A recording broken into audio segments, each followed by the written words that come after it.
Well, I don't know about you, but when I was growing up, I don't know if it was because we didn't have enough money or it was because people didn't fly as much, but we didn't do a lot of airplanes when I was younger. We did a lot of road trips. And it was sort of became a tradition in our family. We did a lot of road tripping. And as a matter of fact, my family now, we love road trips. We do them all the time. I don't know about you, but when my childhood, like that was a big part of my childhood. And when we would go places on vacation, sometimes we'd go really far places. And I don't know if my parents just didn't want to spend the money on like a hotel to stay in between. I don't know if any of you experienced. We just would drive all night, all the way through the night to get where we were going. We'd drive all the way down the East Coast. And this was in the days, by the way, there weren't car seats or, nobody wore seat belts. And like, as a matter of fact, my two siblings and I were telling some stories recently about how when we went on a trip, we had a Chevrolet Monte Carlo, not the Super Sport. Like, it wasn't that cool. It was just the two-door, and they had a front and back seat. The back seat was pretty small, and when we go on a road trip, the three of us are all in the back seat, and you drive all night, it's not comfortable. So we would stack some of the stuff out of the trunk, like some of our luggage in the floorboards, you know what I'm talking about, on either side of the hump. Remember that? There's a hump in the middle, and then either side of the floorboards, and one of us would lay across that, like on the floorboards, and then another one would lay on the actual seat, and then the third one would just get in the back window, and you lay in the back window. Anybody remember this? And we just drive down the road 60 miles an hour where we're going, mostly on two-lane roads, and that was before we got the station wagon, and it had the third row that sat backwards, which was fun until it felt like a ride at Six Flags, and you're all sick and people are throwing up. So what we would do is we would lay down all the seats in the station wagon. If you missed out on this, like, this was a great childhood. You can't do this today. You get arrested and pulled over. But like, we would lay down all the seats, and literally it was like a playroom in the back. My brother and I would wrestle. We would play games, and like me, my brother, and my sister, as we drove down the road, we'd go on these long road trips. Well, my dad, who I told an honoring story last week about his eternal perspective that hopefully was inspiring to you as it's inspired me, but he had another side. By the way. And he really liked games and competition, and he sort of liked to live on the edge. And on these road trips, late at night, people weren't sleeping, and we'd get bored. And so my dad came up, he invented a game, and it was called steering competitions. And me, my brother, and my sister would take turns. I think I was 7 or 8 when we first started doing it. My sister was probably 4, my brother's 9. We would literally take turns climbing on my dad's lap in the front seat, and we would steer the car as we drove down the road at 60 miles an hour. Again, don't get any ideas. You can't do this today. You'll go to jail. But we would steer the car. Each of us, we'd take turns. You get about 5 minutes, and you steer the car for about 5 minutes. And if you hit the little reflectors that are on one side of the road, which we did often the way, it tells you how safe this was to do. But if you hit the reflectors, you get a demerit. Like, that's how you keep the score. You get a demerit. And so you would count the demerits, and you better believe each of us were counting each other's demerits to make sure, because it was a big competition. And I'm pretty sure my dad would cheat, and because there's no way my sister, who's 4, wins every time. Like, that's not even possible. But, so we would steer, and I was terrible at it. I would always hit these things. I remember my dad telling me, look, stop looking at the reflectors. Stop looking at the lines. If you look at those things, that's what you're going to hit. That's what you're going to run into. He said, don't look at those things. Look way ahead. Look way down to the center of the road. And then you'll sort of stay in the middle. You'll stay in between the lines. And I took 2 things away from that experience. One, my dad was absolutely insane. He was supposed to be the adult in this, and it's like, but I learned to drive. That was maybe a part 1B. But the second thing is that we move toward what we focus on. You know this. We move towards what we focus on. And that's where we left off last week. We began a series on heaven, and one of the things we said is that we live toward in our lives. We live toward what we look forward to in life. And one of the challenges when it comes to heaven is often, for many of us, it's not that we don't think often enough about heaven. It's that we don't think highly enough about heaven. Our picture of heaven isn't inspiring and compelling enough to draw us and lead us toward and impact our life enough to cause us to want to live towards the realities of heaven. And so that's one of the main things I really have as an aim in this series, is to help us understand how our picture of heaven and how we look forward to heaven impacts our lives on earth. If you weren't here with us last week, Jesus talked a lot about heaven, but he talked about heaven in at least 3 different ways, 3 different realities of heaven. We looked at 3 conversations that he had. If you weren't here, you can get that you can watch that message online. But in terms of the realities of heaven, he talked about heaven as being now in another place. That's the present heaven. He talked about heaven being here at another time. That's the future, eternal heaven. And then he talked about how we can experience heaven here and now in another way. And that's how we sort of participate in heaven now on earth. Jesus, as we said, was speaking in terms, though, that we don't really think of life in. We think of life and then death, or life and then the afterlife, or this life and the next life. And they thought way more in terms of the community and of ages of time. And when they thought about time, it just wasn't confined to their life. They were tradition and history and connected to their ancestors was really, really important. And they were taught about and thought about time. In fact, the Old Testament prophets, Jesus, and the New Testament writers all talked about time in terms of this age and the age to come. This age, and in this age, there's a present heaven and there's a present earth that are separated. And then they taught that in the future age, in the age to come, that this heaven that was there, there's going to be a new heaven and a new earth that are going to come together, and it actually will be here on earth. And we're going to spend all of our time talking about that next week, about the age to come. Today, I want to talk about this age. Now, here's the thing about this age. When we're talking about this age and the age to come, in this age, there is a present heaven, and we poked some fun at this last week. Last week we said that, our picture of the present heaven is, I'll just say, suspect at best. We think about heaven, we think about clouds, and we think about gates, and we think about stairways, and I don't know what your other thoughts are, maybe bright lights, but we talked about some of these things and the mansions and things last week, and we just talked about how, that's not even the real picture of what we're talking about when we think about heaven. But there's also a present earth, and when we think about the present earth, and I'll give you a picture of where you are on earth real quick. You and I are sort of like in here somewhere. Does that look right? We're about right there. And so there's a present earth, and there's a relationship between heaven and earth. But the scriptures talk about there's a realm that's seen, and there's a realm that's unseen. And what we see in the earth and the physical world, that's all the seen realm. And this is going to become important. There's the seen realm, and then there's the unseen realm, but there's another part to the unseen realm. And I'm just about to make some people really, really nervous, but it's going to be okay, I promise. So there's this other unseen realm down here. And it's not just heaven. There's another reality that's talked about in terms of hell. And we're going to get to that in a few minutes today, probably not the way you think. And if you brought a friend for the first time, it's going to be okay, I promise. But I want to start with the present heaven. And then we're not going to major on it because there's a lot of overlap between what we're going to experience in the present heaven and in the future eternal heaven. Because next week when we talk about that, I'm going to really unpack several scriptures that really talk about what our experience will be like, what we can look forward to. And we'll kind of save that for the end because it's sort of really the finale of what we really look forward to in the realities of heaven. But today, as we're talking about this, as we're talking about heaven, I have to say, last week when I was talking to somebody, I said, hey, next week we're going to talk about, what happens when you die. And after the service, somebody said, man, I really commend you for talking about the heaven, because this is a difficult topic to talk about. And I was thinking they were thinking because there's a lot of disagreement or whatever. And they're like, no, I just think it seems a little early in the day to be reminding people that they're going to die. And I was like, this was supposed to be encouraging, right? But we are going to die. And the reality is the scriptures say that those people who believe in Jesus, they're going to go to a present heaven.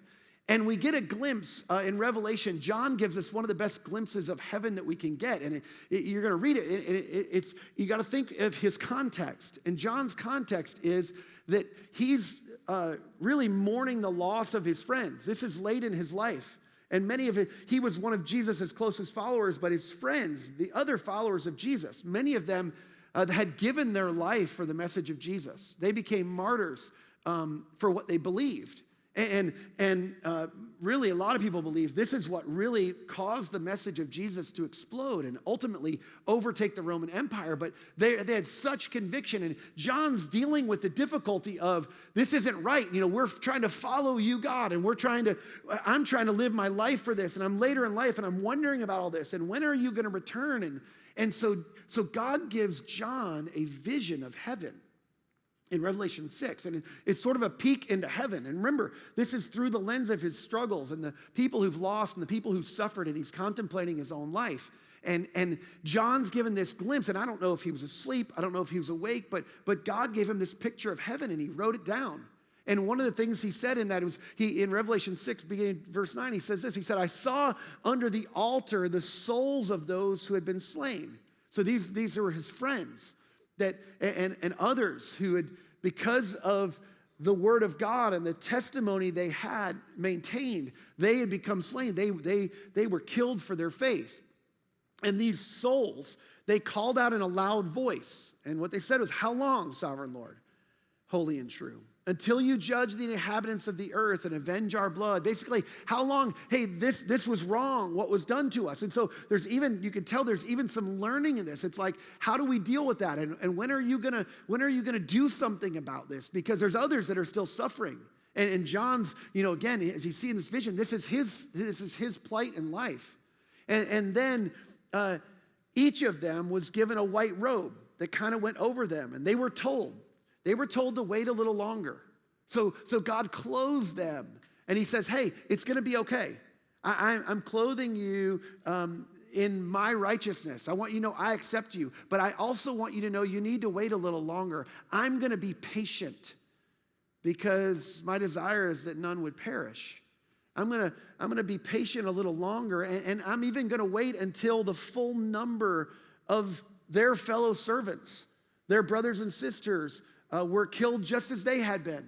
There are this is the vision. Imagine this. John gets this vision, and basically God's saying to him, he's given this vision of heaven, and these souls are talking, and God responds to him. He says, look, there's more that's going to have to be sacrificed, unfortunately. I mean, we've talked about this before. This is the way of Jesus. It involves sacrifice in this life, but what we sacrifice for what we have coming for us. And this is the picture. What you have ahead of you, in the grand scheme, eventually you're going to realize it was really small. The sacrifice was really small in comparison to eternity. It's like the $100 in comparison to having an unlimited amount of money. It's not that big a sacrifice.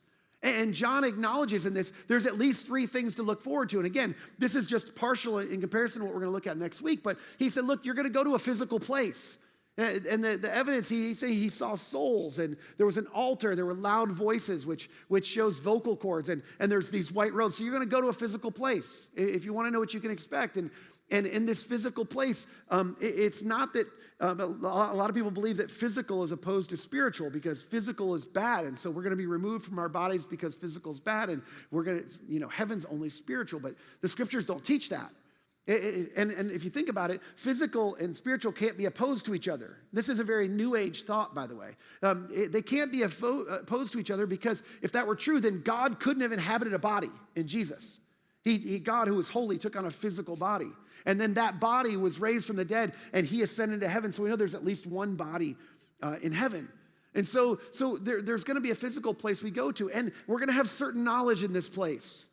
He said that he saw people who were slain for their testimony, and he asked questions. He was going to gain knowledge. How long until you're going to judge? How long until the age to come is what he was asking. We're in this age, and there's this struggle between the present heaven and the present earth. There's these competing values, and on earth there's sort of this struggle, and how long is that going to go on until the age to come? And he inquired about things on earth. So you find they don't know everything. They're asking questions, and they're aware of things that are happening on earth. And some of that is because they're talking with God. But as you imagine, I think practically about these things. You imagine you're in heaven. It's like there's thousands of people coming into heaven every day from earth. And they've got all sorts of information. If they're remembering about what happened on earth, they have information that they're bringing into heaven. And we know we have to remember because we're going to give an account one day. You have to be able to remember what you did to be able to give an account for your life on earth. So there's going to be knowledge. And then we're going to be participating in the present heaven. And we're going to talk about this next week, but amongst other things, one of the things we're going to be doing is cheering people on. We actually learned that in Hebrews chapter 12. We're going to be cheering on people on earth. There's other people, you know this right now, that are cheering you and me on.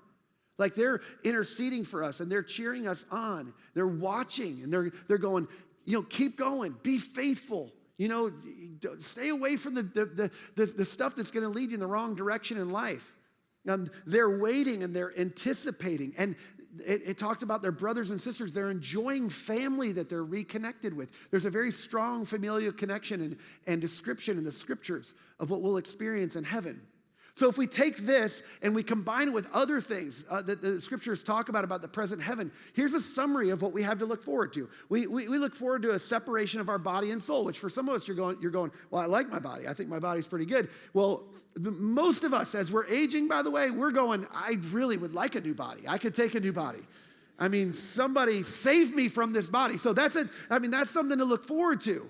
The separation of body and soul, it says in the future heaven, we're going to get a new body. Again, preview of next week. But there's a separation from body and soul when you die. And there's a relocation of that soul to heaven, to the physical place of heaven.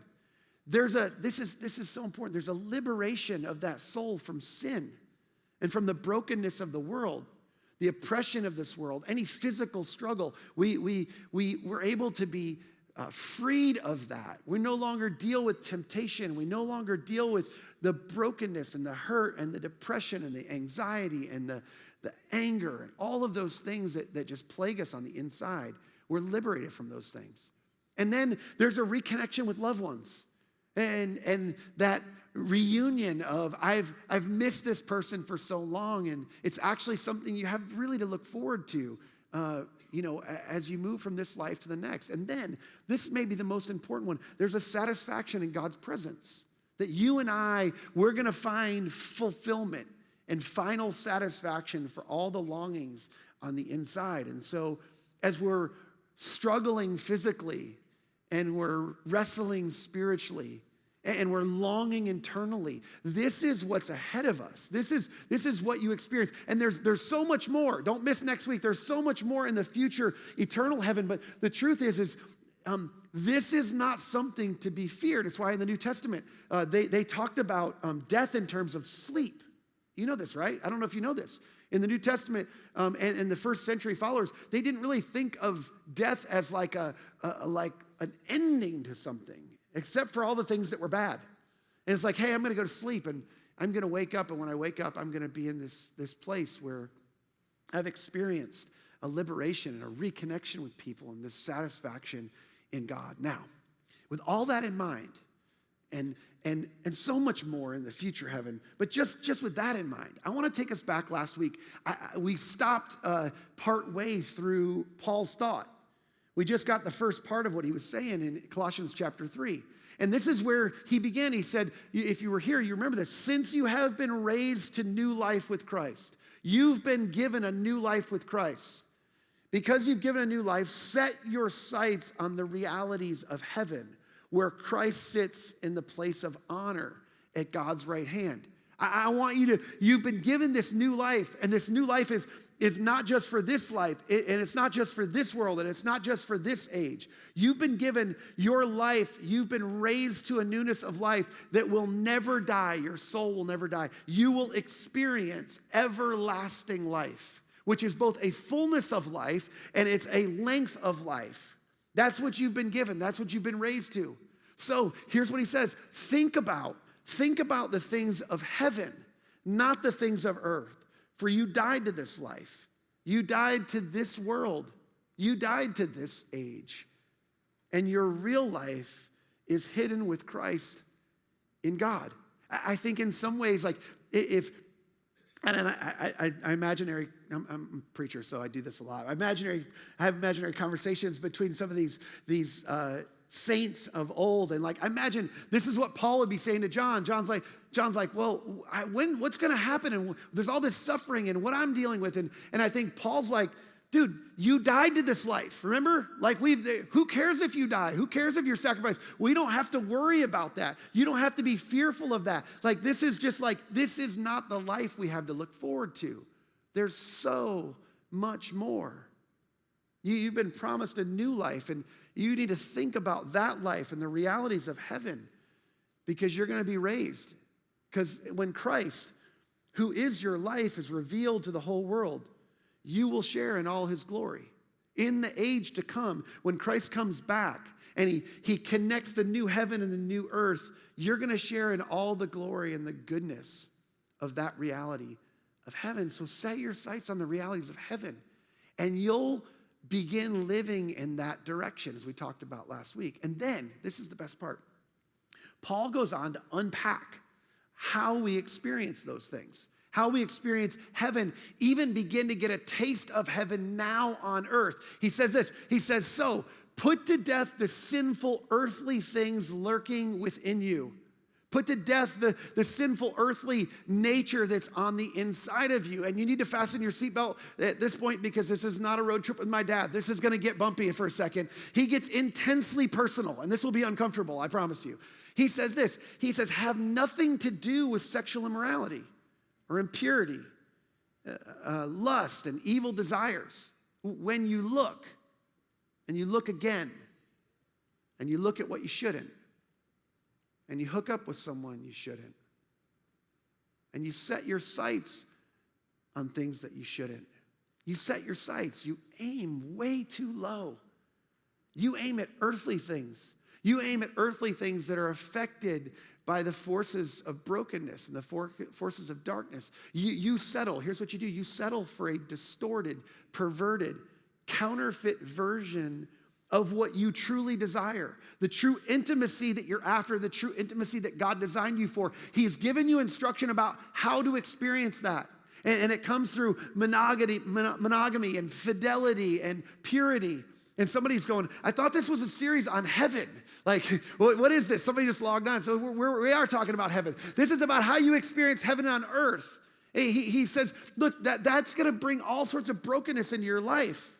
You got to get rid of that stuff. You got to stay away from that stuff. Not only that, don't be greedy. Don't be greedy. For a greedy person, they're an idolater. And they're worshiping the things of this world.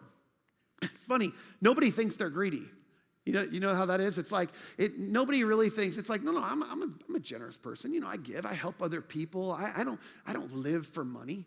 No one thinks they're greedy, but it's interesting. He puts this in the context of worship. And there's a reason, by the way, that they call it the almighty dollar or the almighty American dollar. And the reason is because many of us put our hope in it. We put our trust in it. We find our worth in it. We spend our lives working for it. Some of us are enslaved to it because we need more of it to pay off the debts that we've created for ourselves. The scriptures actually say that the borrower is slave to the lender. So we're indebted to it. And oftentimes it becomes our hope and it becomes our happiness. We depend on it. That's worship. That's serving something. C.S. Lewis said this way, he said, prosperity knits a man to the world. He feels that he's finding his place in it while really it is finding its place in him. The pursuit of prosperity actually knits us to this world. Paul says, look, you used to do these things when your life was still part of this world. You were focused on pursuing pleasure at whatever cost. It didn't matter. You wanted to experience pleasure in life, and you want to experience prosperity in life. I mean, that's what you used to do when you were still living for this world and living for this life. But now is the time to get rid of anger and rage and malicious behavior and slander and dirty language. Don't lie to each other. For you have stripped off your old sinful nature and all its wicked deeds. These are a lot of these things are things we do to gain and maintain power in life. And so here's what he's saying. He's, look, you have this. This is you, by the way. I don't know if you like you or not, or you like my drawing of you. Drawing people's not my best thing, so I don't try real hard at that. But you have, whether you know this or not, on the inside of you, as long as you live in this world, you have a sinful nature that you're going to struggle with. And that sinful nature is going to cause you at all costs to want to pursue pleasure and prosperity and power, because it's the promise of those things. This is going to satisfy you. You're going to feel better. If you pursue these things, this is what you really want. This is really what you should be after. This is what you should be pursuing, because this is going to satisfy and fulfill you. The Apostle Paul's going, look, these things that you're chasing after in this life, they've been promised to you already. It's your reality in heaven. The final satisfaction that you're going to experience in paradise in heaven, what awaits you, you don't have to clamor for that now. Now you're going to experience some sacrifice, and you're going to see other people that you think are getting ahead, or they're getting away with, or they're experiencing a better life than you. But here's what you need to know, that these things, they can bring out all sorts of problems in your life. This sinful nature leads you to be focused on these things, and it leads towards brokenness and death and destruction. Then in contrast, he says, after talking about that, in contrast, he says, look, instead, put on your new nature and be renewed as you learn to know your Creator, as you learn to know who God is and what God says and what God wants for you and how He instructs you to lead your life. As you get to know your Creator, you'll become like Him. As you take on this new nature, you live into this new nature. He's made it possible for you to do this now that you have this new life. Which, it's interesting when he talks about becoming like their Creator. We don't read it this way. But in the Hebrew mindset, that idea of becoming like God would have sent them back to the garden story. Some of you know I love that story. Genesis 3 is one of my favorite stories because it's like the story of life. It's the story of all of our lives. And they were trying to become like God. They were really trying to become the God of their own lives. But they were doing it in an illegitimate way. They were trying to get out from under the authority of God. And the truth is that's not what the Apostle Paul's talking about. He's going, look, as you take on your new nature, you put on your new nature, God's going to renew you. As you come to know Him and you come to follow Him, you're going to become like Him. You're going to begin to resemble your Father in heaven as a part of His family. It's sort of this full circle restoration. It's a legitimate path to be like God. He goes on, he says, look, here's how you do that. You make allowance for each other's faults. There's a novel idea. If somebody has a fault, you make space for it, because we all make faults. That sounds like a good idea. And then he just takes the bar and raises it way high. And forgive anyone who offends you. Wait. Anyone? I mean, for any reason, forgive anyone. Well, what about the person? Forgive anyone. I mean, who doesn't fit in the category of anyone? He says, forgive everyone who offends you. Remember, the Lord forgave you, and He's freed you, so you must forgive other people. Which I'll just say, in our day and age today, that would create a massive anti-cancel culture, wouldn't it? I mean, when you talk about making room for other people's faults and forgiving anyone, that's the exact opposite of the cancel culture in our world. It's an anti-cancel culture. In fact, it's an ultra-grace culture. Imagine if there were a group of people, maybe a group of people this size, who just decided in the world, we're going to live an ultra-grace culture, and we're going to make room for people's faults. And we're going to forgive people because of the way we've been forgiven. And he goes on, he says, above all, clothe yourselves with love. What if we decided to clothe ourselves with love, which binds us all together in perfect harmony? We were united in this love and this grace that we're pouring out to people in our world, and we let the peace that comes from Christ to rule in our hearts. He basically, this is what Paul's saying, there's an opposing force, and it's a new nature. It's this new nature that you've been freed to in Christ, that you've been given in this life. And this new nature, above all else, he says, is love. And it's a culture, creates a culture of radical grace. And it's a culture that sets its mind and its focus on peace and not conflict, around unity and bringing people together. And this new nature sets its sights on those types of things. And that actually points towards the realities of heaven. Because that's sort of the order of heaven. When Jesus says here, when he says, when the Apostle Paul says, let the peace that comes from Christ to rule in your hearts, that word rule is governance language. This is about who governs what in your life. It's about a rule of life. The question is, like, what's ruling? What's governing your life? There's two forces. There's the new nature and there's the sinful nature. And these two forces, Paul says this somewhere else in Galatians chapter 5, if you want to look up later, these two forces are fighting each other for the rule of your life. They are currently working on you, and they're opposed to each other, but they're working on you, trying to influence you. This is where we get, by the way, this cultural concept of you have an angel on one shoulder and a devil on the other shoulder, and everybody can kind of relate to that. This is why. There's two forces in the unseen world, and some people get uncomfortable when you talk about things like this, but there's the seen world and there's the unseen world. This is what the scripture talks about. And in the unseen world, there's two forces that are battling, and you're in the middle of the unseen world. And the sinful nature, it's trying to get you to self-govern your life. And that sort of self-governance, moving out from God's governance in your life, going, I'm going to do what feels right for me. I'm going to do what I want to do. I'm going to do what I think satisfies me. I'm going to pursue what I want. It causes you to pursue certain things in life. And it leads to chaos and death and destruction in our lives. And then he said there's a new nature, though, that in Christ you can lean into and you can pursue love and grace and peace. You pursue a different set of things. And it comes by surrendering control of your life. Putting on this new nature is not about taking control and gaining control and ruling your own life. It's about going, I'm surrendering my life. This isn't even my life. I've been given a new life. And I'm going to surrender this life that I have in this present age. And I'm going to allow God to renew and restore and redeem what he can so that I can experience and I can bring down some of the realities of heaven into this world. Do you know that you and I make these choices every day? This is how this works. You and I make choices every day. And every day, you and I make choices that either bring the order of heaven down into our lives, or it pulls the chaos and brokenness of hell up into our lives. Everything is spiritual.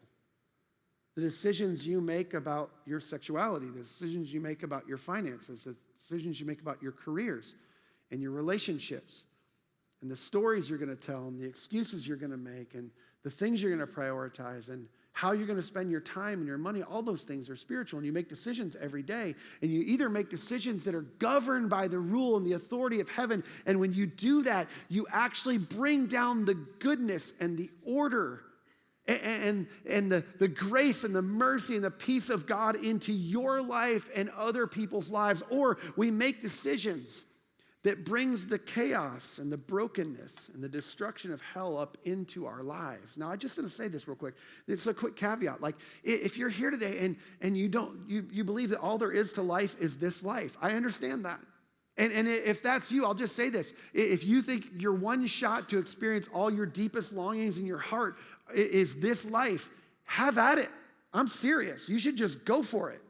Because if there's not really a reality that you can look forward to, that you can put your hope in, that's something that you go, it doesn't really matter what happens in this life. I have an eternal life. I have a life on the other side of this life that this life cannot ever even compete with. Sacrificing 100 for an unlimited amount is not a big deal.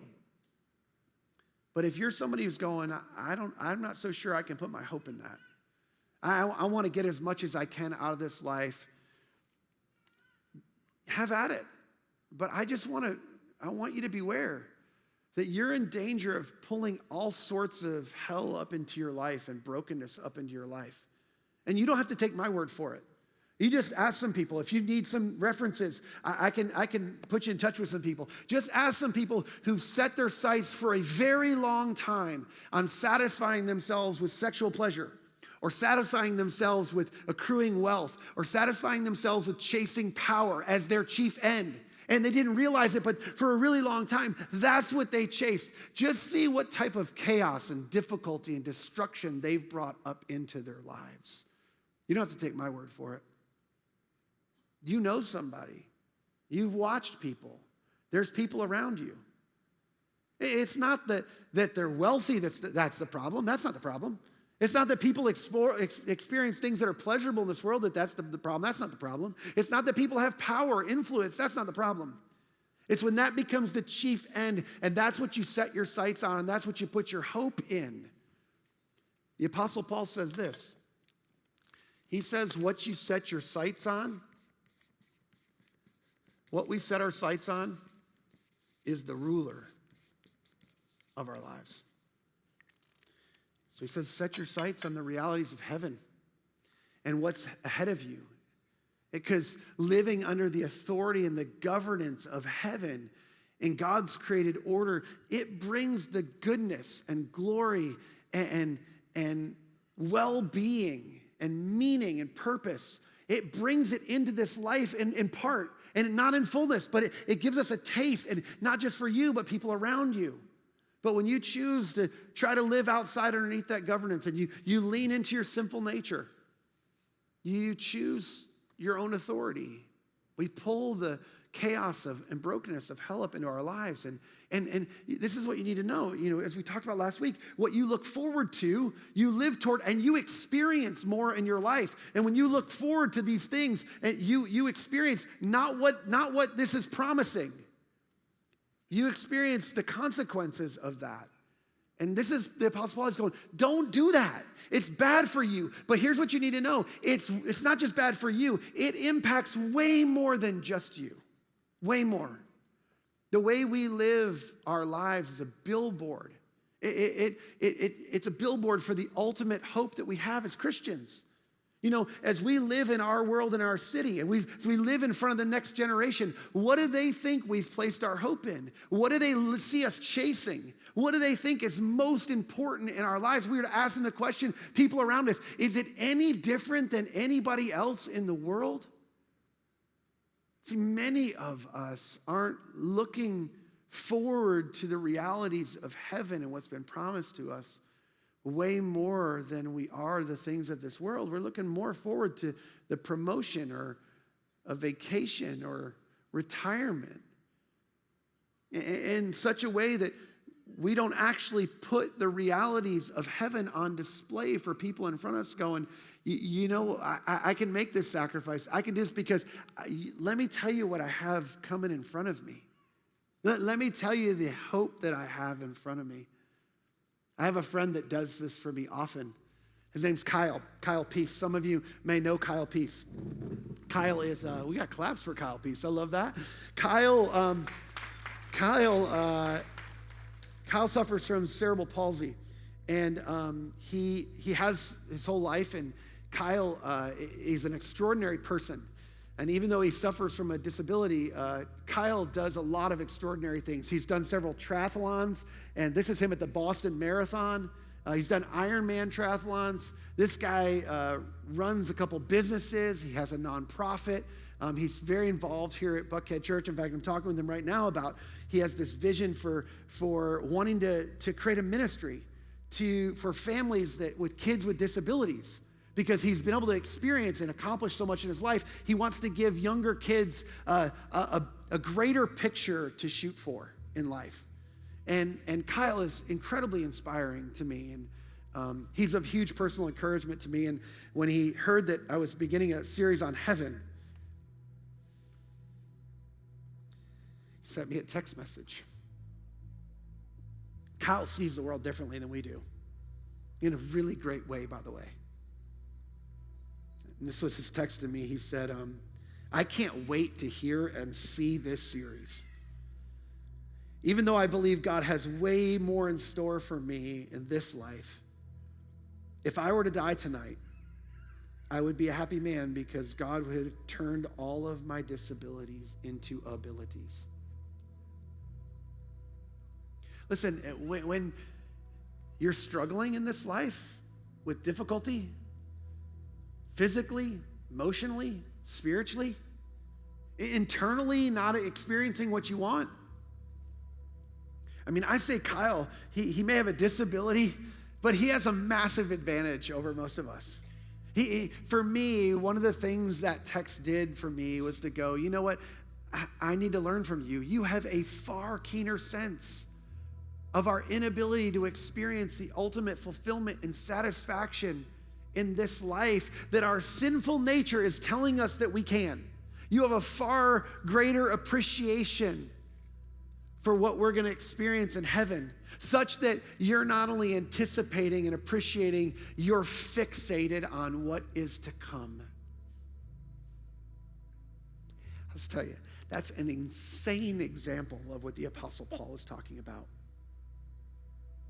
If we could see how much we have disabilities in this life to experience what God meant for us to experience. I mean, as good as life gets, it's a mere shadow of what's to come. But those shadows are important. You see, when things are difficult, it's because you wonder, well, why wouldn't God, a guy like Kyle is hard, why wouldn't God just heal him? Here's what Randy Alcorn said in his book on heaven. He said, God uses suffering and impending death to unfasten us from this earth and to set our minds on what lies ahead. So the next time you experience a difficulty, you find yourself struggling physically, wrestling spiritually, you find yourself longing internally for something, this is what the Apostle Paul said, set your sights on what is to come.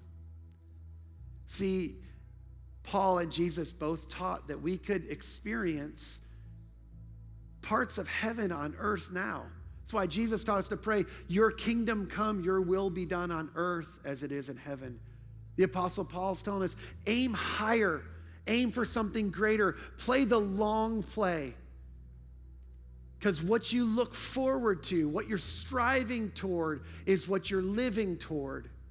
And it's what you're going to experience more in this life and the life to come. You see, like Kyle, the Apostle Paul was confident that he would rather be away from his earthly body and at home and present with the Lord. In fact, when he summed up this age, he said this. He said, for me to live is Christ. For me to live is Christ. I want to look like him. I want to resemble him. I want to point people toward him. He is my life. He holds my life. For me to live is Christ. And to die is gain. Oh, that's just for the super spiritual people. No, that's just for the professional Christians. I expect the preacher to say that. If people don't see hope in the reality of heaven in our lives, where will they see it? If people don't see there's something greater and worth living for in our lives because of the way we live our lives and what we're experiencing, and they don't experience grace and love and peace from us, they just see us pursuing the pleasures and prosperity and power of this life just like everybody else, what are we pointing them toward? Where is our hope really? You don't really fear death.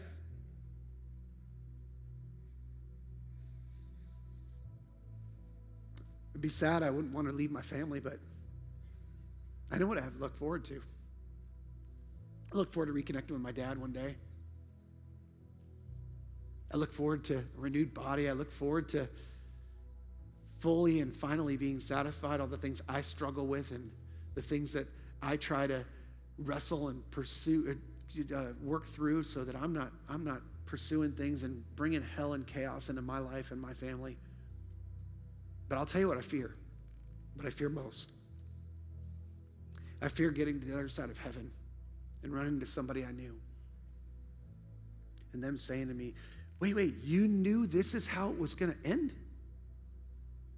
Why didn't you tell me? Why didn't you point me in that direction? Why didn't you share with me? Why didn't you live in such a way that you could help me? There's people like that in your life, and if not you, who? See, this matters. Heaven matters now. You got to figure out what you believe about heaven because you have so much to look forward to. And when you fix your mind and your heart and your life on your view of heaven, it changes the way you live on life, and it will not only impact your life, it'll impact the lives of people all around you. Let me pray for you. God, I pray today you'd start something brand new in this community, in our hearts, and people in this room. The network of relationships is staggering. The number of people that could be influenced if a few of us just caught a vision for what it was to live for what is to come, to fix our minds on what is to come, to live in the new nature that you've given us, to live our lives under your rule and not trying to escape and live out from underneath it. I pray you give somebody the courage today to just face the reality of where they are and what they're pursuing and what they're chasing. I pray that you would liberate them from guilt around any wealth that they might have or power that they might have or pleasure that they might experience in this life. That's not the point, but that the radical pursuit of that and finding their hope in that's what leads to destruction, and it not only leads to our destruction, but for people around us. I pray that you would cause us as a community to be a bright light in this city and around the world. And I pray it in Jesus' name.